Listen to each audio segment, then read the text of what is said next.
I nearly gave my son a $7 million gift until his new wife's words cut deeper than a knife. Stay until the end, and you'll see why I walked away with the box. Before I tell you what happened at my son's wedding, let me ask, where are you listening from? Write your city in the comments, and please, if this story touches you, don't forget to like and subscribe, because you won't want to miss how this ended. My name is Vivian Clark.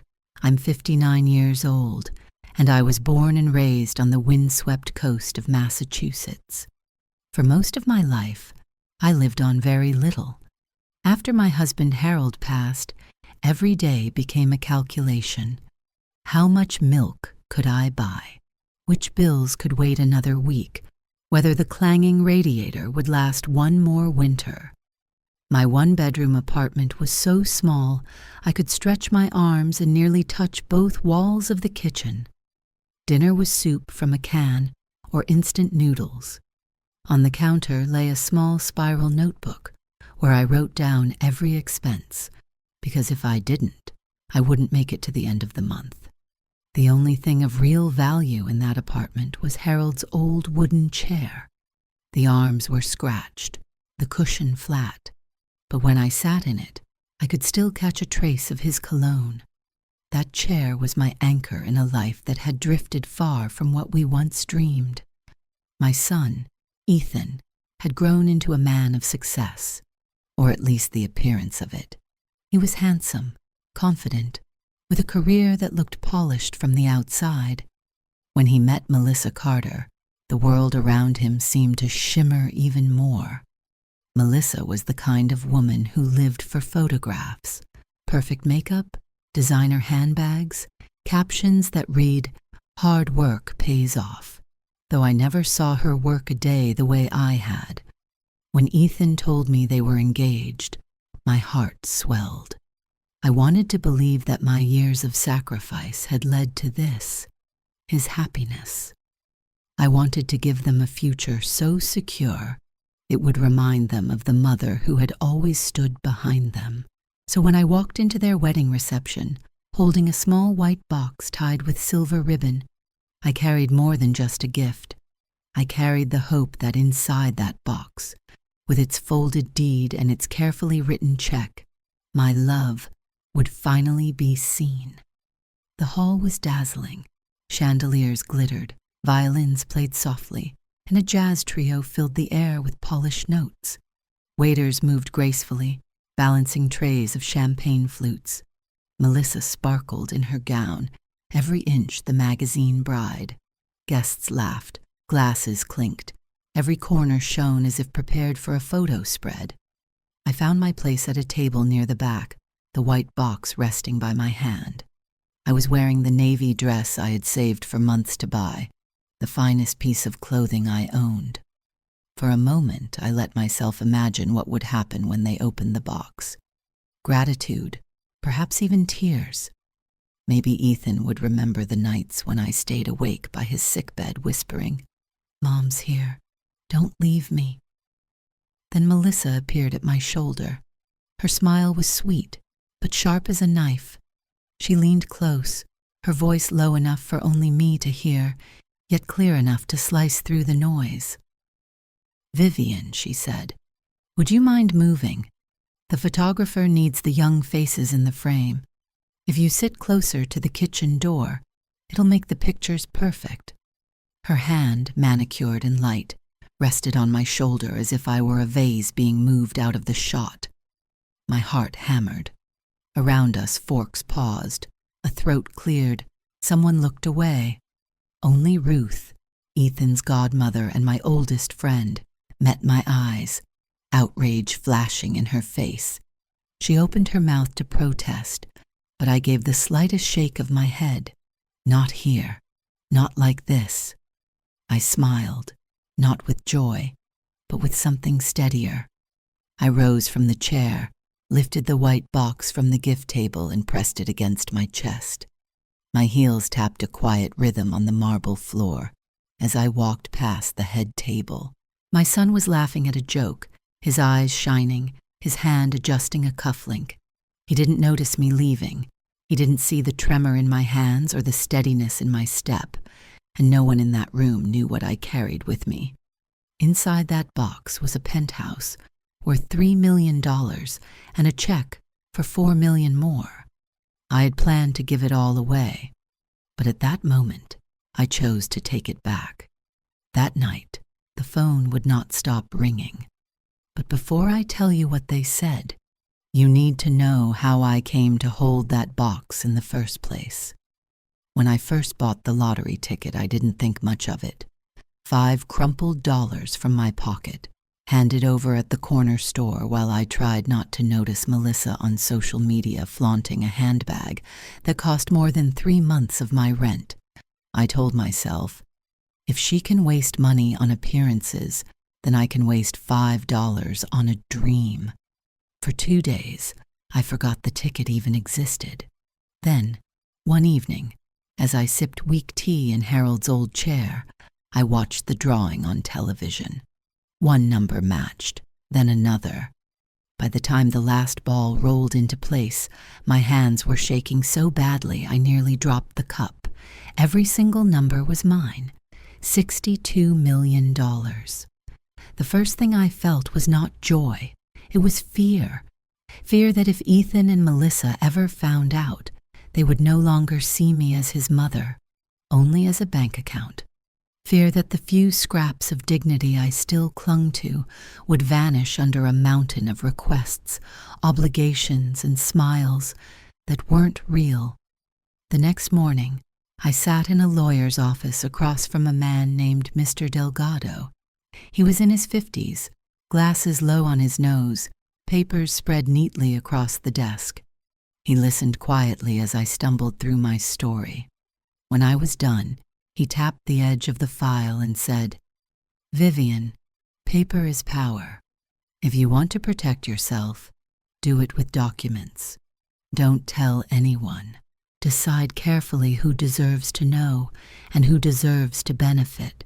His words landed like a stone in calm water, rippling through everything I thought I knew. So I created a trust. Quietly. No announcements, no confessions. Just folders of documents tucked into my worn purse, the ink still drying. I bought a penthouse overlooking the Atlantic, the kind of place I never thought I would step into, much less own. I walked its stone floors, touched its glass walls, and whispered Harold's name to the ocean wind. I thought about Ethan's childhood, the nights I went hungry so he could eat, the holidays I worked double shifts so he could have gifts under the tree, the watch of Harold's eye pond so tuition could be paid, love, sacrifice, devotion, all invisible, all unpaid. I thought that maybe, just maybe, if I gave Ethan and Melissa a gift so breathtaking they would see me again, not as an old woman with wrinkles to hide in photographs, but as the mother who had given everything. So I ordered a white box from a craft store, tied it with silver ribbon, and placed inside the deed to the penthouse and a cashier's check for $4 million. I pressed the lid down as if sealing in not just wealth, but hope. Every morning, as I boiled water for tea, I glanced at that box on the counter and imagined the look on Ethan's face when he opened it. I imagined Melissa speechless, perhaps even grateful. For weeks, I starved myself in small ways to cover their wedding expenses. I paid for flowers, for catering, for a photographer, telling myself soup was enough for dinner. Each sacrifice stitched into the dream that the box would be the bridge back to my son. On the day of the wedding, I pressed my navy dress smooth, pinned back my hair, and clutched the box against my ribs, the way I once cradled Ethan when he was a baby. I told myself this was it, the moment all those sacrifices would finally be acknowledged. But what I didn't know then, what I couldn't have imagined, was that one sentence spoken with a perfect smile would break it all. And the phones that rang later that night, they didn't stop at apologies. They carried something far more dangerous. That night, after I walked out of the wedding with the white box pressed to my chest, my phone began to ring. First Ethan, then Melissa, then both, over and over, until the sound filled my small apartment like a second heartbeat. When I finally answered, Ethan's voice was careful, too careful, like a man stepping around a spill. "Mom, Melissa says you were upset. Are you okay? Did someone say something?" I looked at the box on my table, silver ribbon catching the dim light. My voice was steady. "I'm exactly where I need to be," I said. Melissa called next, her tone sugared and bright. "Vivian, yesterday was crazy. The photographer was rushing us. The lighting was terrible by the entrance. When I said kitchen door, I meant corridor composition. You know, logistics. I'm so sorry if it came out wrong." Her words tumbled like excuses wrapped in ribbon, each one polished, none of them true. Then she added, "We'd love to see you at the gift opening tomorrow. Bring your box. Noon works for everyone. Ethan's boss might stop by. It'll be so cute with all the gifts by the fireplace." The way she said your box made my stomach twist. I let the silence hang. 3 seconds. 4. Silence has a shape, if you let it. On the other end, Melissa rushed to fill it. "If noon's too hard, we can swing by and pick it up for you. That way you don't have to carry anything heavy. We'll make it easy." Easy? For whom? That night I turned my ringer off and let the room breathe. Harold's chair sighed beneath me, and I whispered aloud the words I was only just learning. Boundaries are not knives. They are doors with locks. The next morning, Ruth came by with cornbread wrapped in a towel, the smell of butter filling my kitchen. She listened while I told her what Melissa had said, how Ethan stayed quiet, how the phone would not stop ringing. Ruth's eyes, sharp and kind, studied me the way only a friend of 40 years can. "Viv, you've given enough," she said softly. "If you keep letting them take, they'll never stop. Sometimes silence says more than words." Her words steadied me, but as the phone kept buzzing, apologies, invitations, even hints of "let us stop by with a car," I realized silence would not make them stop. It would only make them press harder. And I was right, because the next call I answered wasn't just sweetened excuses. It was something much darker. The phone rang again 2 nights later, long past midnight. That is the hour when true emergencies arrive, when hospital corridors glow under fluorescent lights and neighbors only knock if the fire alarms are blaring. My heart raced as soon as I saw Melissa's name on the screen. I thought about ignoring it, letting the silence keep its watch, but something in me, the mother's instinct I had carried for nearly 60 years, pressed the button. Her voice burst through, high and breathless. "Vivian, thank God you answered.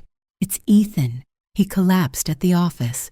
They took him by ambulance to Springfield General. They're running tests. Please, please come now. He's asking for you." For a split second, I almost dropped the phone. Every old reflex flared alive in me. I saw Ethan at 8 years old, burning with fever, his small hand clutching mine in the night. "Mom, don't leave me." That memory lived so close to the surface it only needed a whisper to wake it. I gripped the counter until my knuckles ached.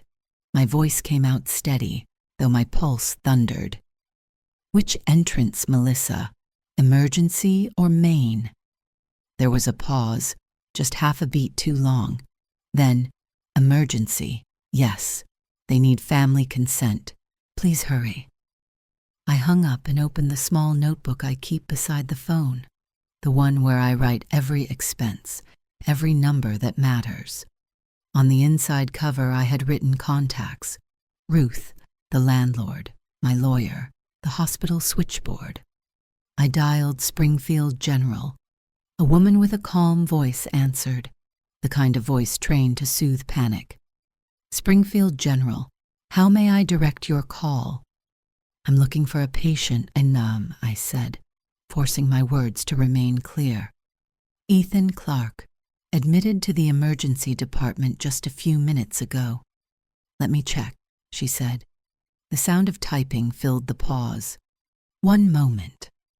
I held my breath and stared at the white box on the table, the silver ribbon shining faintly in the glow of the streetlight. That box had become my compass, the line between truth and manipulation. "I'm not seeing an Ethan Clark in our system," the woman said. "He may still be in triage without registration. Do you have a date of birth?" I gave her the date. More typing. Another pause. "I'm sorry," she said finally, "but there's no record of that name or date of birth in our ER tonight. If he arrives, the system will update. You can call back in 30 minutes. My stomach turned cold. "Thank you," I whispered, and hung up. Within seconds, my phone rang again. "Melissa," I answered, letting silence fall first. "Vivian, where are you?" she demanded. "Are you in a cab? The doctors need family consent. We don't have time for this." I swallowed hard. "I called the hospital. They have no record of Ethan." There was a sharp intake of breath, then a rush of words. He must have been transferred. Yes, probably to county, or maybe Mercy. I was so upset I mixed up the names. "Just text me your exact address and I'll send a driver. We'll pick you up and take you straight there." Her tone had shifted. The sobbing edge was gone, replaced by a smooth insistence. I pressed my hand flat on Harold's chair, grounding myself in its worn wood. "Ambulances don't transfer patients without paperwork," I said. "Not in this state, not at this hour." There was silence. Then Melissa's voice dropped, colder now. "Vivian, please. Ethan needs you. Stop being suspicious and cooperate for once." "Asking questions is not suspicion," I said quietly. "It's love, with its eyes open." The line went still. Then she muttered, "Fine. I'll call you back when I have clarity. Just be ready to go." I hung up and turned my phone face down on the table. My body shook, but not from fear, from recognition. They weren't trying to bring me to a hospital. They were trying to bring me to the door, my door, and they wanted me to open it. I thought of Delgado's words. Paper is power. Facts are light. I needed light now more than ever. The kettle whistled. I poured hot water over a tea bag, my hand steadying as steam rose like a benediction. I carried the mug to Harold's chair and sat, listening to the pipes tick in the walls. Outside, a siren wailed faintly, but it did not stop at my building. Life went on, ordinary and honest. I cradled the cup and spoke aloud to Harold, as I often did when the apartment felt too empty. "They think they can shake me with lies, but I will not move for shadows." The phone buzzed again, vibrating against the table.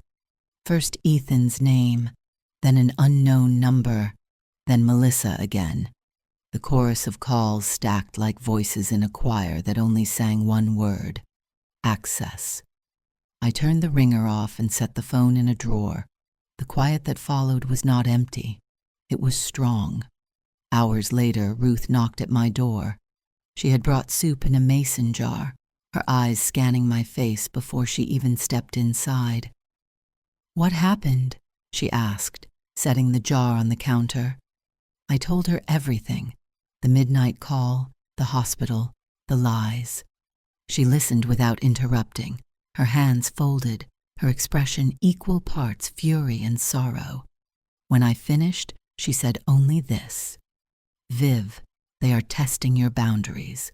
Don't let them redraw the map of your life. Not now."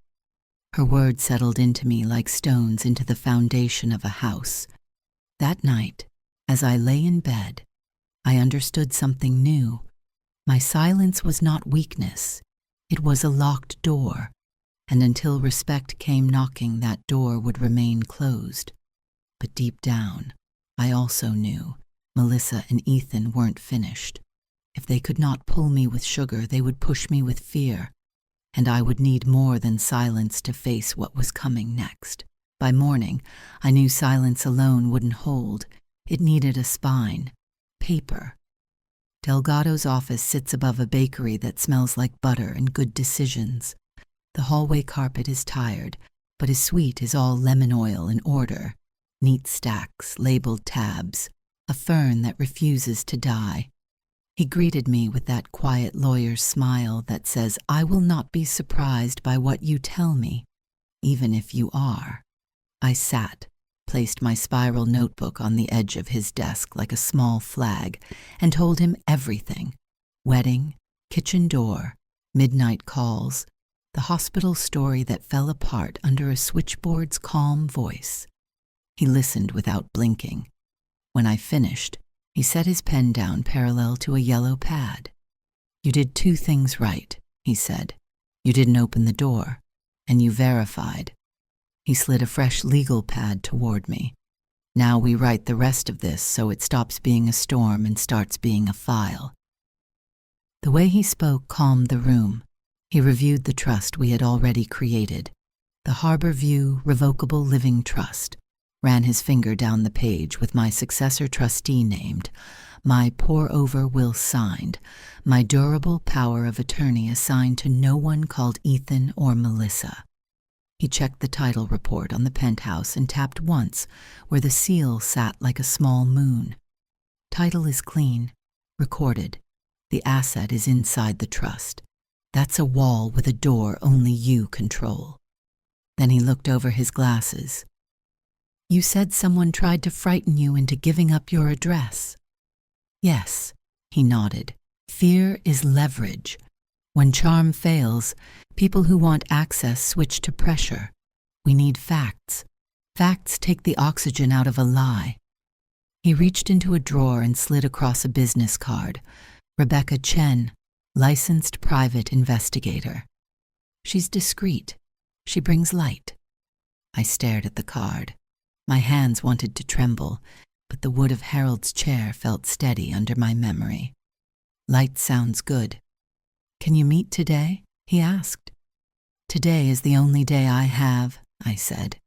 He smiled at that and dialed.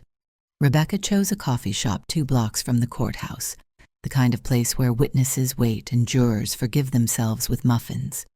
She was smaller than her reputation, quick-eyed, no jewelry but a watch you could set a calendar by. "You're Vivian," she said, not asking. We took a table by the window where the light was honest. I told her the same story I had told Delgado. She didn't react, just took notes in a handwriting so even it looked typeset.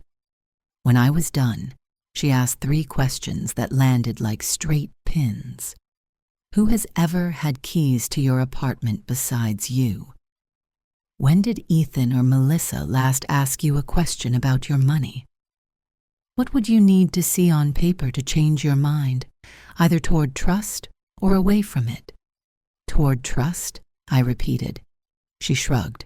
"People surprise us, but we don't bet the house on surprises." "I'd need to see humility," I said, "and a season, months, where their visits don't come with a request." She wrote that down like it could be measured. Then she closed the notebook. "Give me a week." It took 4 days. Delgado's conference room smelled like toner and lemon oil when we reconvened. Rebecca set a gray binder on the table and opened to a tidy index. "We'll start with highlights," she said. She had the voice of someone who knows the worst thing you'll hear is not the loudest, but the clearest. Credit, copies of statements, names and last 4 digits blocked, balances circled, 3 major credit cards near their limits, minimums paid, interest accruing at rates that make hope expensive. Loans, Ethan's student loan and income-based purgatory, Melissa's auto loan for a luxury SUV taken out 6 months ago, monthly payment that could feed a small church supper. Buy now, pay Pay later. 6 revolving accounts attached to boutiques and electronics. Purchases time-stamped. The honeymoon package split across 2 services. Promotional periods ticking down like oven timers. Cash flow. Melissa's public posts versus pay stubs she has bragged about. The math not mathing, as the young say. She slid glossy photos across the table. These are public. Storefront shots. Date stamps. Prices from the window displays. Not illegal, just instructive. In one, Melissa held up a handbag like a trophy. In another, Ethan stood outside a glass office with a stenciled promise. Retirement planning. Legacy strategies. Rebecca's note read, asked about timeline of inheritance and POA options for elderly parent. Receptionist confirmed general inquiries. No specifics. My throat went dry. Delgado's jaw didn't move, but his pen drew a neat square around the words POA options. There's more, Rebecca said, turning a page. They retained a small-time investigator, Jake Morrison. He's been asking around your building. He followed you to Delgado's office last week and to a title company the day you signed. He couldn't access sealed records, but she turned a photo. He photographed you leaving with a branded envelope. The photo was not unkind, just true. My hair tidy, my shoulders set, an envelope in my hand like a life raft. He also watched your bank 2 mornings in a row, Rebecca said. No pattern of withdrawals. He's fishing. Delgado's pen tapped once, a metronome. We'll send a letter to Mr. Morrison and the clients who retained him, he said, already reaching for a template. Notice of harassment. Cease and desist. He'll understand which lines are enforceable and which are wise to respect. Rebecca moved a divider tab. Digital traces, she said. A printout of public posts, photos from the reception, a caption about family and leveling up. Ethan's reply with a key emoji and a flexed arm. Immature, but revealing. She looked at me. None of this is a crime. It's a forecast. What does it forecast? I asked. That you are not part of their plan, Rebecca said evenly. You are their bailout. The room did not tilt, but something inside me did. Not a collapse, a setting, tiles clicking into place. Delgado slid a sheet toward me. Simple, 2 paragraphs, but the words might as well have been oak. Notice of no contact for the purpose of financial request. It said, in language even a tired heart could understand, that any future discussion about gifts, loans, transfers, property, or access would be directed to counsel, that unscheduled visits would not be received, that emergencies would be verified by independent sources and documented, that my trust remained my decision, and not a negotiation. Paper is power, he said quietly. But only when it moves, I signed. The notary's seal took both her hands. It landed with a small, decisive click. Delgado made 3 copies and placed one in a folder he labeled Boundary Letters. The neatness soothed me. Rebecca wasn't finished. She opened a slim envelope and slid out a business card. Private ambulance services, Jake M., a phone number. The ambulance call you received likely came from this vendor, she said. He sometimes freelances for corporate events, not hospitals. It's legal to own a van and a siren-shaped hope. It's not legal to impersonate a hospital. He skirts. He implies. He does not state. She looked at me over the top of the card. They were not trying to get you to a doctor. They were trying to get you to your door. I exhaled through my nose. Slow. I thought so. We'll forward this to the AG's Consumer Protection Unit, Delgado said. We won't accuse what we can't prove. We'll report what we can. Rebecca closed the binder. Vivian, I don't bring you this to harden you. I bring it to steady you. When people are drowning in debt and image, they will mistake your shore for a dock. Your boundary is not unkind. It is a sea wall. Outside the window, afternoon light shifted from honest to flattering. I thought of Harold's chair, the white box on my shelf, the way the ribbon caught the sun like a rule drawn with silver. I thought of 8-year-old Ethan, hot with fever, whispering, "Don't leave me." Love had trained me to run toward any cry. Wisdom was teaching me to ask who was crying and why. Delgado packed the documents into a simple brown accordion folder and wrote my name on the tab in tidy block letters. Clark, V. He slid it across the table. "Take this," he said. "Put it where you keep the box. Memory and proof belong side by side." We stood. Rebecca shook my hand. Her grip was dry and professional, but her eyes were kind. "If they escalate, call me. If they soften, send me a photograph of the ocean. I prefer good endings." On the sidewalk, the city felt ordinary again. Trucks grumbled. A man laughed into his phone. A gust of wind flipped the corner of a flyer and let it fall. I held the folder against my ribs, the way I had held the white box. It wasn't money. It was something weightier, the permission to stop apologizing for the space I occupied in my own life. I had taken back a gift at a wedding. Now, I had taken back the map. Back home, I set Delgado's folder on the shelf beside the white box. The two looked right together, mission and memory, shoulder to shoulder. I brewed tea, the good kind this time, and carried the mug to Harold's chair. The radiator clanked once, then quieted like an old friend who understands a pause. My phone lit up. Ethan. I watched it blink and made a choice I would have thought impossible a month ago. I let it ring to voicemail. Then, because I am still a mother and mothers still check, I listened. "Mom," his voice said, rougher than usual.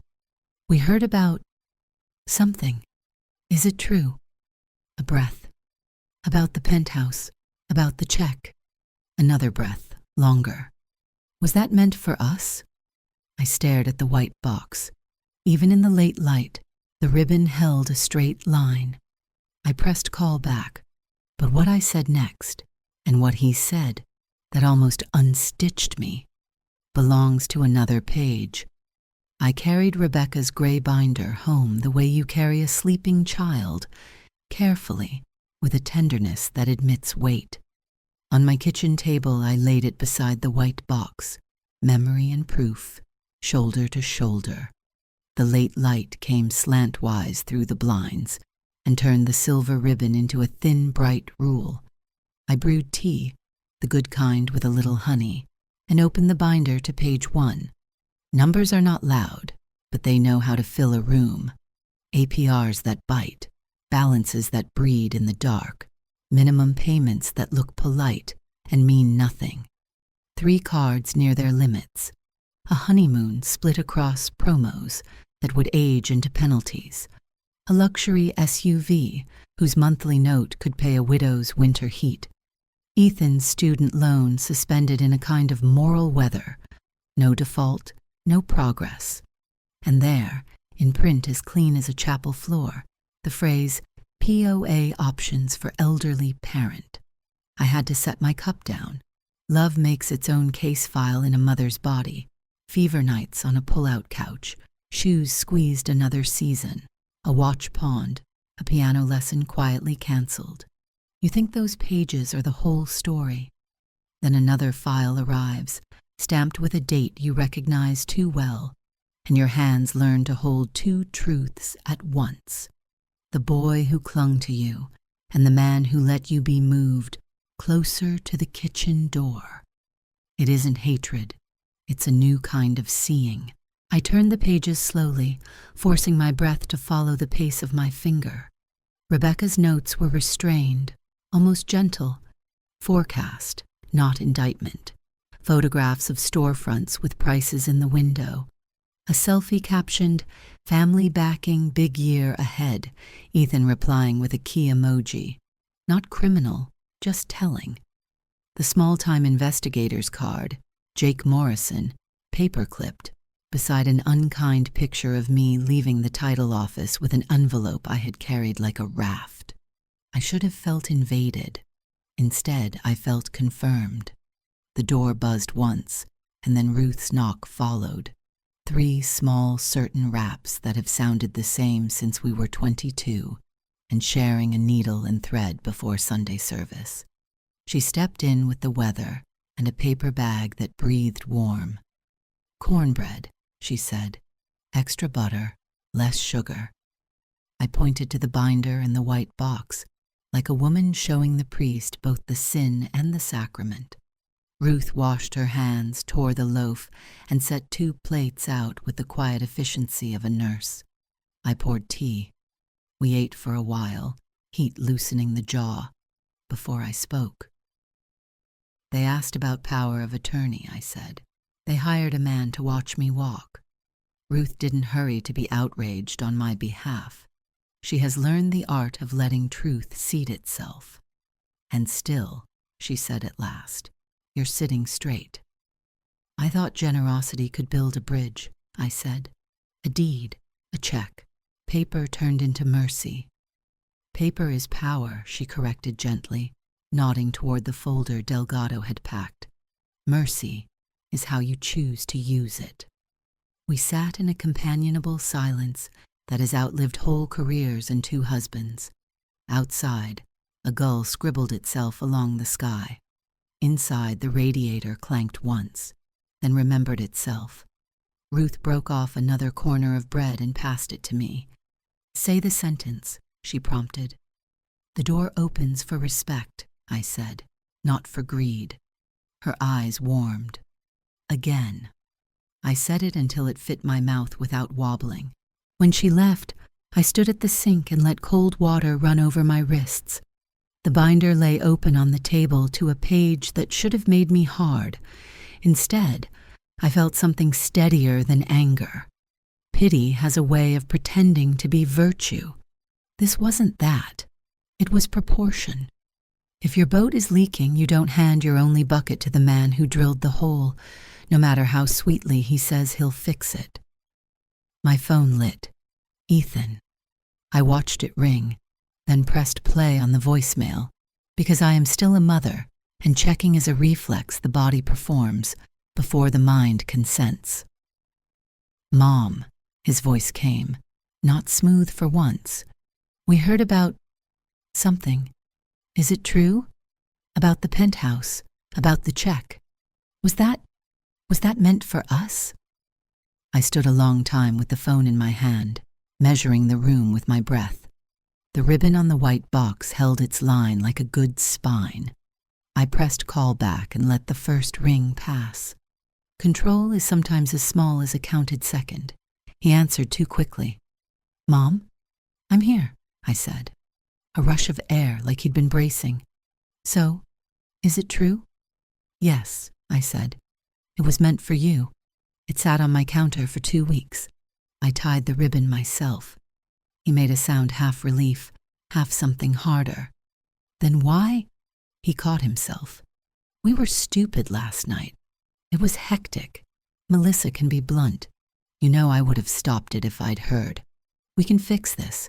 We can retake the photos. We can do a special moment. Just us, the 3 of us." He was building a case as if my heart were a jury that needed convincing. "Showing me requires more than a camera," I said. "It requires sight." Silence. Then a lower gear. "How much did you win?" he asked, and shame rode the question like a passenger. "Not the exact number. Just, are you safe?" "I'm safe," I said. "That's the only number that matters," he swallowed. We made some decisions that weren't smart. The car was a stretch. The honeymoon, well, it's complicated. There's a promotion coming. We thought we could refinance. The words came like children in wet socks. Uncomfortable, hoping to be let in. If you had given us the gift, we could have reset. "I'm done paying to reset other people's choices," I said, not unkindly. "You're not a boy who needs rescuing from a fever. You're a man who needs to name what he did." He was quiet long enough that I could hear the shape of his breathing. "Are you punishing me?" "No," I said. "I'm practicing proportion." Another silence. Then small, "I miss you." "I know," I said, and found that it was true for me too. I miss the boy who looked up when I entered a room. "What do I do now?" he asked. "Begin with truth," I said. "Say I didn't see you and I should have. I put the picture before the person. I wanted what you have more than I wanted who you are. Ask for forgiveness without asking for a favor." He let out a breath. "Can I come today? Just me. No agenda." "Not today," I said. "I'm learning how space feels." "Tomorrow?" he asked, and I could hear the 11-year-old bargaining for 10 more minutes of play. "Maybe," I said. "When you want a relationship with me that doesn't begin with a spreadsheet, you'll know how to knock." He was quiet a long time.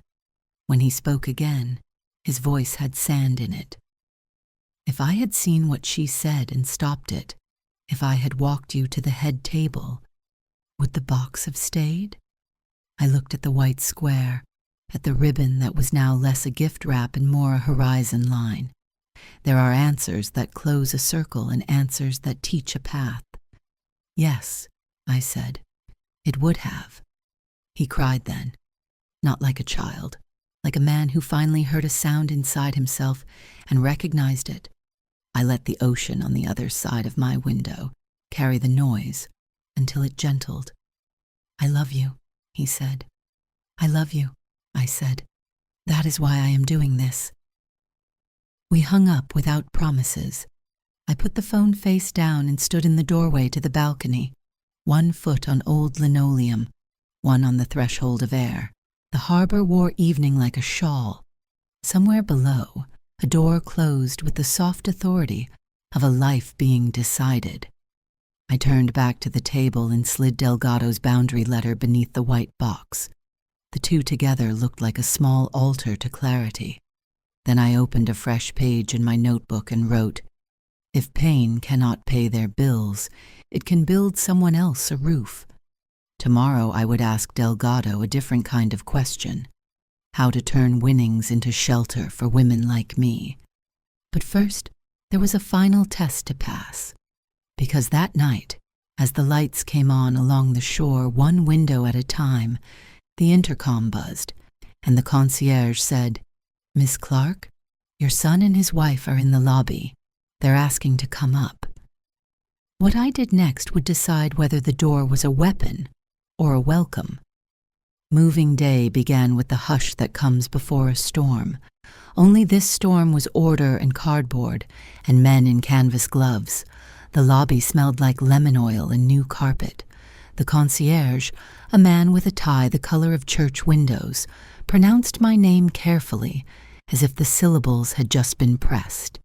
He slid a leather folder across the counter, building rules, a temporary key fob, a card that said, "Welcome home," in letters that did not know my history.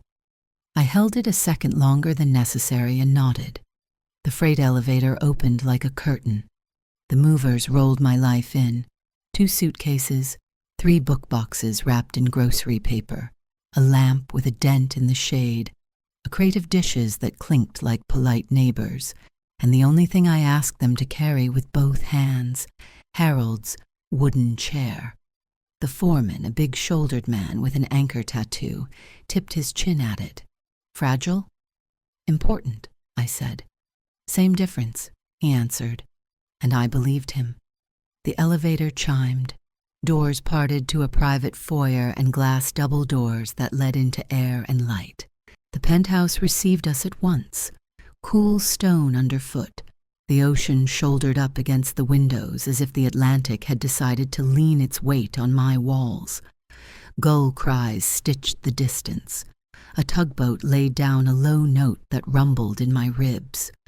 We set boxes by the kitchen island. The chair I placed myself, by the biggest pane that faced east. I pressed my palm to its scarred arm and felt a familiar steadiness travel up my wrist like medicine. The anchor man watched my face soften by an inch. "Good spot," he said. "Feels right," I said, and tipped them well for treating an old chair like a person. When the door clicked behind them, silence spread its linen over everything. I moved slowly, not to startle it. I touched the stone counter, the brushed steel of the refrigerator, the faucet that understood both hot and cold without clanging for the privilege. The closet shelves were freshly lined, the washer and dryer stacked like a promise. I opened the balcony door and let the wind bring me salt and the faint penny smell of wet metal. The room felt honest. It had no memory of need. I stood very still and let that fact find a place inside me. Then I set to making the home I had always postponed. Crisp sheets on the bed, corners tucked tight the way Harold taught me when saving dollars meant smoothing wrinkles. In the bathroom, 3 items only: comb, toothbrush, jar of face cream. Clarity was going to be my new luxury. I called utilities to confirm what Delgado had arranged. He had a way of making paperwork feel inevitable. I placed a small grocery order: eggs, milk, bread, a handful of oranges, and a bouquet of daisies, cheap and cheerful. On the kitchen counter, I set the white box on the top shelf of the hall closet, beside a new folder labeled in my tidy hand, Harbor View Trust, recorded titles and letters, memory and paper, shoulder to shoulder. The concierge rang up to ask if I wanted my name on the directory. "No," I said. "Polite is a form of armor. Please note, no visitors without calling first. No packages from names I don't recognize." "I'll write it down," he said, and I heard the scratch of real pen on real paper. That, too, felt like respect. By late afternoon, the room knew me. The books were stacked in even rows along the wall like bricks for a library. I would build one quiet evening at a time. I set one of Harold's favorites on the sill, spine facing the light, as if showing it the view.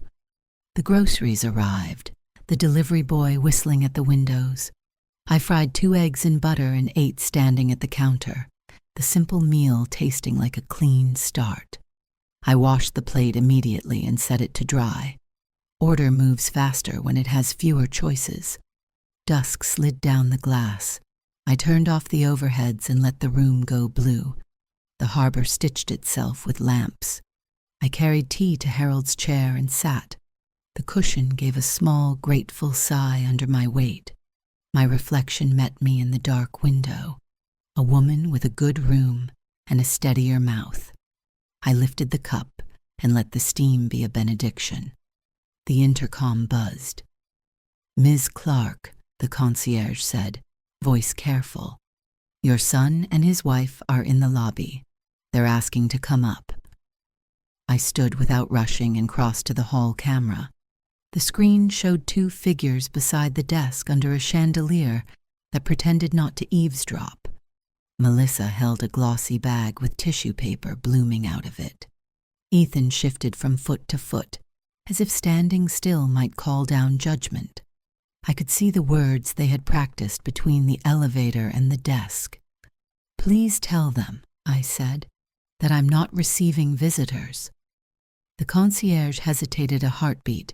Compassion has a reflex, but professionalism found him. "I'll let them know." They stayed. The camera showed Melissa leaning over the counter, smiling in a way meant to open doors. A resident came through, friendly man, in a ball cap, and held the glass for them. A small act of neighborliness that, like many small acts, carried more than it knew. The elevator doors closed on their faces and began to rise. My call box lit with the polite insistence of a machine that believes in good intentions. I walked to my door. On the inside mat, I straightened a corner with my foot. Their footsteps approached, a sound I knew from elementary school hallways and apartment visits that asked for Tupperware and time. Ethan knocked, 3 soft taps he used to practice for Halloween. "Mom," he said, "it's me." Melissa's voice followed, sugared and bright. Vivian, we only need 5 minutes. We brought something for you. Just a little thank you. Please. I set my hand on the brass, cool and inexpensive, and felt 30 years of automatic opening rise like a tide against my palm. I leaned my forehead to the frame and breathed. The door was not a wall, it was a hinge. Which way it swung would say who I was now. Not today, I said, clear and calm as a closed book. There was a small silence, the kind that checks itself. Is this because of the photos? Melissa asked. Hairpin shift from sweet to managerial. We can retake them. We can do optics right. Ethan's boss. Stop managing optics, I said through the wood. Start telling the truth. Ethan's knuckles brushed the door. More touch than knock. I'm sorry, Mom, he said, voice rough. I didn't see. I should have. That landed where it needed to. But remorse is not a key. It is the hand that knocks. When you're ready to visit me without an agenda, I said, you'll know how to knock. On the hall camera, Melissa's mouth pressed into a line I recognized from a lifetime of favored photographs. She set the glossy bag on the floor, as if bait needed a pedestal. 5 minutes, she tried again, softened by calculation. We love you. Love that requires a transaction is not love. It is a contract offered with a pen already uncapped. I pressed the latch until the mechanism gave the softest click a boundary can make. The door opens for respect, I said, not for greed. We stood in a geometry of breath, 2 people outside learning the shape of no, 1 inside learning how quietly it can be said. At last, Ethan exhaled. Okay, he said, and I heard the boy I raised choose the first right thing of the night, to leave. Their steps retreated. The elevator chimed. The hallway took a small breath and let it out. On the lobby feed, I watched them hesitate by the desk, as if the chandelier might offer better counsel. Melissa left the bag on a bench, stage dressing for a play that had not been cast. They exited to the street, turned once toward the glass as though trying to see through decisions, and were gone. I lifted the bag later with the same care I used for old letters. Inside, a frame that said, "Family is everything" in silver script, and a card with a message that apologized for yesterday's miscommunication and suggested brunch to reset. I placed the frame in the donation box and slid the card under Delgado's boundary letters, so paper could sit with paper and learn the company it keeps. Night deepened. I opened the balcony door again. The air came in, cool and clean. The city remembered its gentleness, 1 window at a time. In the chair, I held my cup with both hands and said the sentence out loud, because words become houses when you live in them. I am allowed to choose peace. Tomorrow I would get up before dawn and watch the horizon open like a careful hand. I would call Delgado and ask how to turn a windfall into a shelter with a name. But for this 1 perfect hour, with the ocean breathing at my walls and the chair steady under me, it was enough to know the door had learned my side of the story, and when morning came, paper would move. I woke before the gulls and stood at the window while the horizon unlaced the dark. The ocean does not explain itself. It just keeps arriving. I let that be my lesson. By 9, I was in Delgado's conference room, the one that smells like toner and lemon oil, with a legal pad lined up square to the table's edge. Name it, he said, pen uncapped. Harbor Light Fund, I answered, surprised by how ready the words felt in my mouth. Because sometimes all a woman needs is a signal that says safest way in. He nodded as if I'd just solved for X. Mission? I spoke slowly, counting bones rather than adjectives. emergency support and legal guidance for older women facing financial coercion by family or caregivers, micro grants fast enough to stop a shutoff, clinics where someone explains beneficiary, POA, do not sign, in plain English, a phone that rings where a human answers. Bored? He asked. Ruth, I said, and two women who know how to carry a room with soup and sense, Elma and Joe. Delgado smiled. Good bored. No one will mistake them for ornaments. We built a structure the way you build a useful chair. No frills, sturdy joints. Bylaws with term limits and conflict of interest lines you could drive a school bus through. A rule that at least 50% of incoming funds be granted within 90 days, so we never confuse hoarding with stewardship. A budget that spent more on people than paper. An application that fit on one page. Name, situation in your own words, immediate need. Do you feel pressured? Can we call you back within 48 hours? No essays, no hoops. Dignity moves faster without ornament. He dialed a number and put it on speaker. "On," he said to the clerk on the other end, as though ordering bread. While we waited, he drafted articles of incorporation with the steadiness of a man who knows how to build a room that won't leak. We set the registered agent. We sketched the fiscal year. We chose a credit union with tellers who still smile with their faces, not just their signage. Then the choreography of pens and stamps began. I signed my full name like a woman signing for her own release. The notary pressed her seal with both hands. It landed with a soft metal kiss. Delgado slid copies across the table, labeled tabs marching in a sensible rainbow. Paper is power, he said, but only when it moves.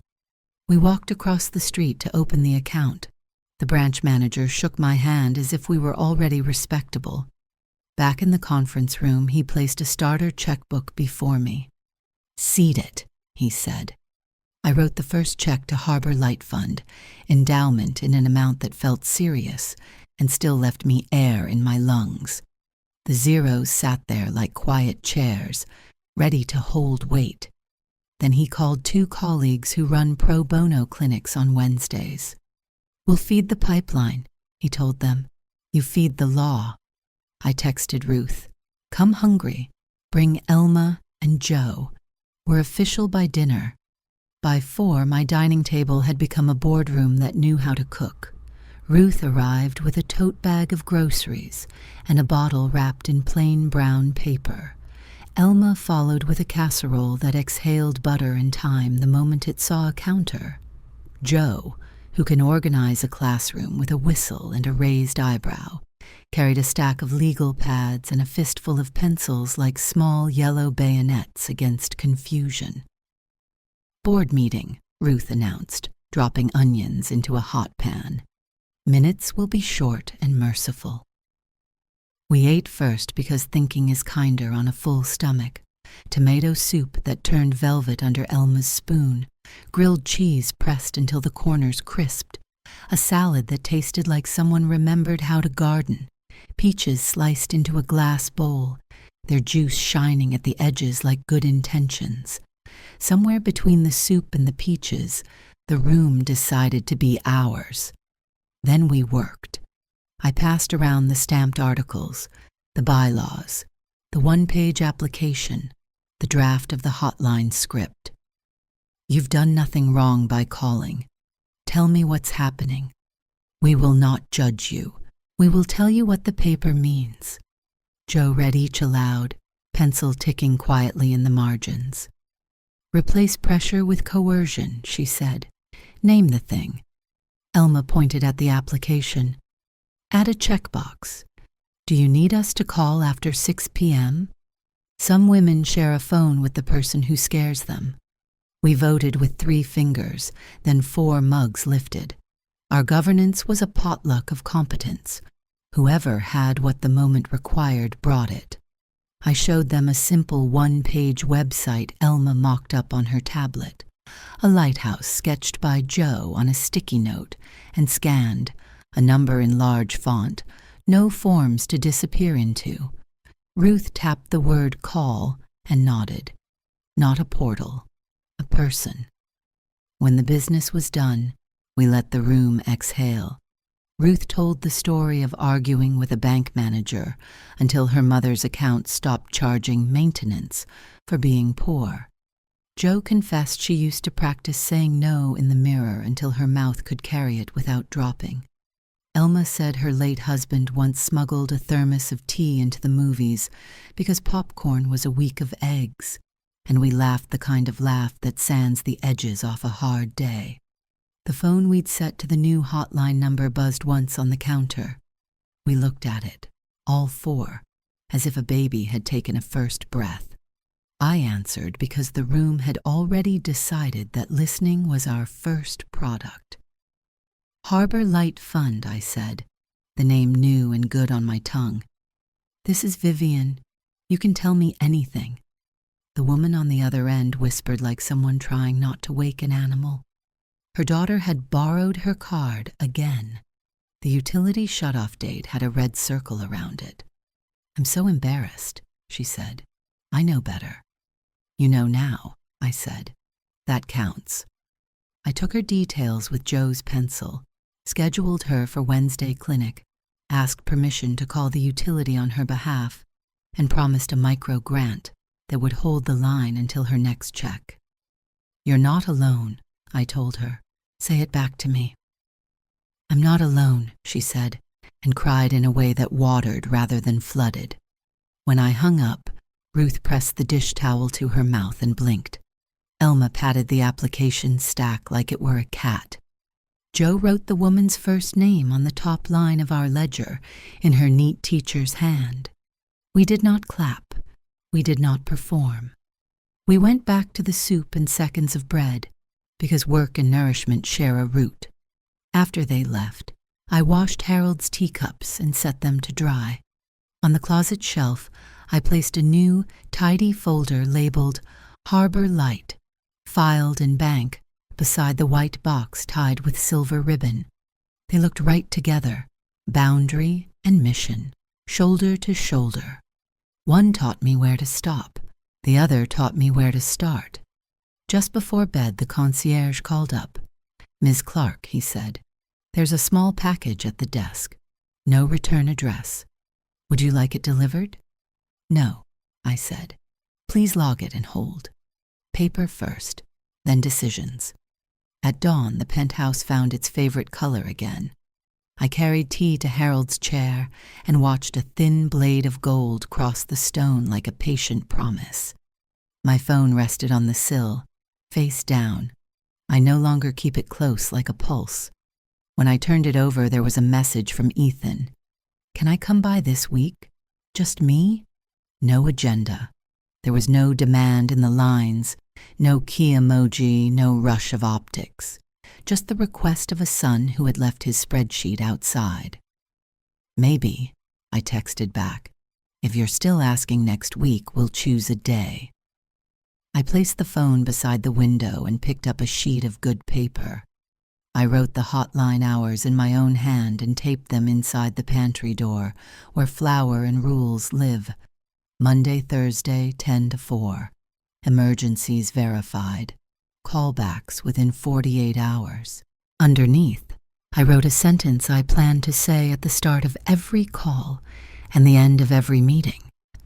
The door opens for respect. By mid-morning, I had learned the small pleasures of a new life, labeling the drawers, finding where the light lands at 2, discovering the one squeak the floor refused to give up. The mail brought our first official letter, state recognition of our nonprofit status. The seal shone like a coin no one could spend twice. I set it in the folder and felt something in me click into place that wasn't about money at all. That evening, the three of them returned for what Ruth named our Thursday vigil. We grilled cheese. We drafted a flyer Jo promised to pin in libraries and church halls. Elma edited the copy like a symphony. Fewer notes, deeper sound. We stood on the balcony with the door cracked because the wind had teeth and watched the harbor light itself, one working vessel at a time. "We'll need more chairs," Ruth said. We all nodded, the future already rearranging the furniture. After they left, I walked the apartment in the quiet the way you walk a field to see where water will run when it rains. The chair faced east for morning and west for evening.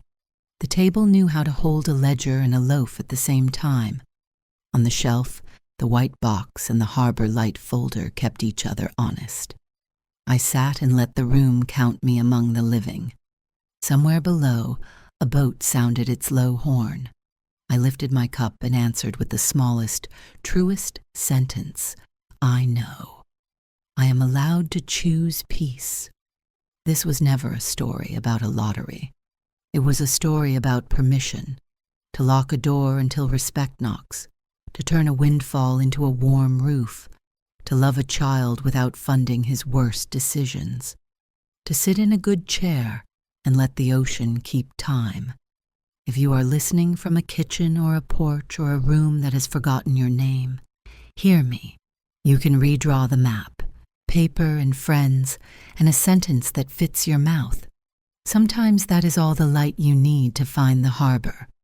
The tide kept its promises against the stones.